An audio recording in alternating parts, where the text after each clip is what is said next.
हरियाणा में क्या आपको लगता है कि ये पहली बार इस तरह की घुसपैठ हो रही है ड्रग्स की, या इससे पहले भी आशंका आप जताई जा सकती है कि इतने बड़े पैमाने पर आप कह रहे हैं 5600 करोड़?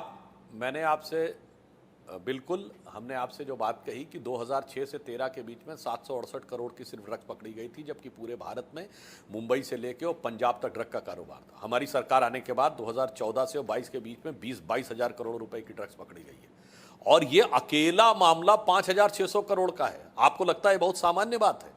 ये कितना गंभीर नेशनल नहीं इंटरनेशनल नेटवर्क होगा बिल्कुल, जो इतनी बड़ी ड्रग्स को हैंडल कर रहा होगा। और कांग्रेस अगर ये कहे कि वो हमारा कार्यकर्ता था इसलिए उसके पास हमारे नेता का नंबर था, तो मुझे लगता है इसके ऊपर तो कांग्रेस को गंभीर कार्रवाई करनी चाहिए। और ये देश के मन में बहुत गहरा संदेह उत्पन्न करता है कि विदेश में बैठे हुए हर भारत विरोधी दुष्प्रचार करने वाले व्यक्ति का कनेक्शन भी कांग्रेस पार्टी से आता है, और अपराध में इस सीमा तक इन्वॉल्व होने वाले व्यक्ति का कनेक्शन ही नहीं, स्थान कांग्रेस पार्टी में दिखता है।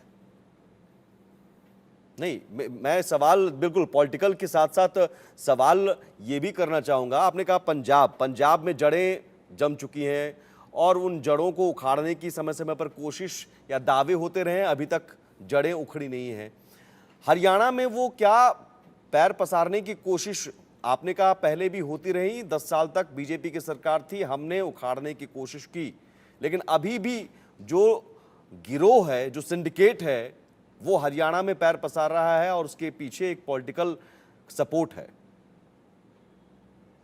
यही तो गहरा शक पैदा होता है कि यदि उसमें इन्वॉल्व व्यक्ति सीधे कांग्रेस का पदाधिकारी रहा है, तो मन में यह शक पैदा होता है कि क्या इस पैसे का उपयोग राजनीतिक कार्य में या चुनाव में तो नहीं किया जा रहा था।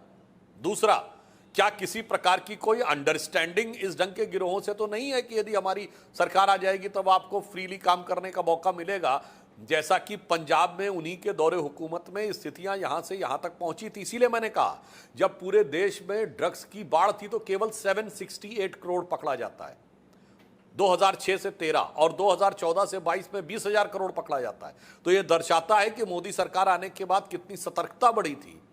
इसलिए संदेह और गहरा हो जाता है कि जब पंजाब भयंकर गिरफ्त में था तब उसके मुकाबले बहुत कम ड्रग्स पकड़ी जा रही थी। इसलिए मन में शक पैदा होता है कि यह संबंध किस प्रकार का है, इसलिए इसका नैतिक और राजनीतिक जवाब कांग्रेस पार्टी से चाहिए। 10 सालों में हरियाणा में कितने की ड्रग्स पकड़ी गई है? मैंने आपको बताया पूरे देश में 2014 से 22 के बीच में 20,000 करोड़ की ड्रग्स पकड़ी गई। हरियाणा में कोई 20,000 करोड़, हरियाणा का कोई लिंक सामने आया इन 10 सालों में आपकी जानकारी में? ये भी तो मैं देखिए, अब मुझे लगता है आप प्रबुद्ध पत्रकार हैं जी। इस प्रकार का प्रश्न जो है वो अनपेक्षित है, क्योंकि ड्रग्स का कार्टेल सिर्फ एक राज्य नहीं, अंतरराष्ट्रीय नहीं, किसी पॉलिटिकल कनेक्शन की तो वो कहीं पर भी पकड़ी जाए। मैं उसी बिंदु पे आ रहा हूं महोदय। अगर 5,600 करोड़ रुपए की ड्रग्स का कार्टेल है और वो हरियाणा चुनाव से पहले आ रहा है, तो हरियाणा के साथ संबंध दिखता, पर ऐसा नहीं कि इसका लिंक केवल हरियाणा में होगा। लिंक तो इसका राष्ट्रीय और अंतरराष्ट्रीय भी आया है।